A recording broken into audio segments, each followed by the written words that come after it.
One of the really interesting things about the film is that it's a movie that takes place in New York, but in the end, except for the aerial plate shoot that we did, we were only able to have the principal actors in New York for a couple of days. So the majority of the time that you see them, down on the viaduct, down on 42nd Ave, is them in New Mexico, on a green screen set.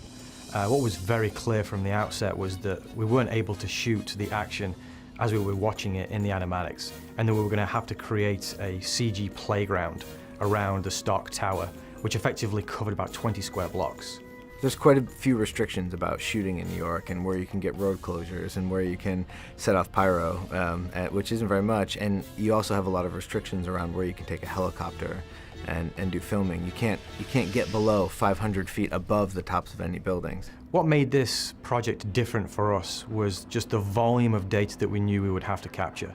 The team shot 7 miles of streets while 100 feet above in a crane, as well as 35 different rooftops across the city, both day and night, multiple levels. It was an enormous challenge, and the data that we acquired was effectively 2,000 spheres and over 250,000 images. From that photography, we would take the spheres in, we would project it onto the geometry, and that would give us a nice base to start from. We would get some pretty good results very quickly, but it's the details that take the longest amount of time.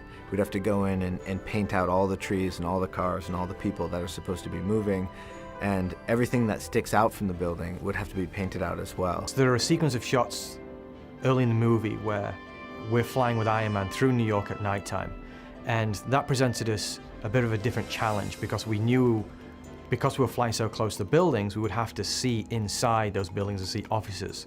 So we actually shot photographs of all the rooms at our LDAC facility here and reprojected those onto low-res geometry in a shader model inside the building so you could actually see offices as you fly past the window.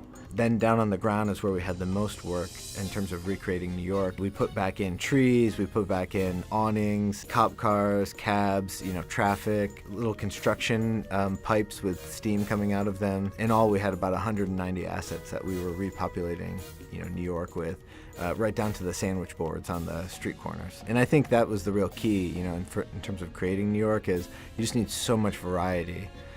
And what seems kind of simple at a glance actually is quite complicated to recreate all the different pieces of. Boy.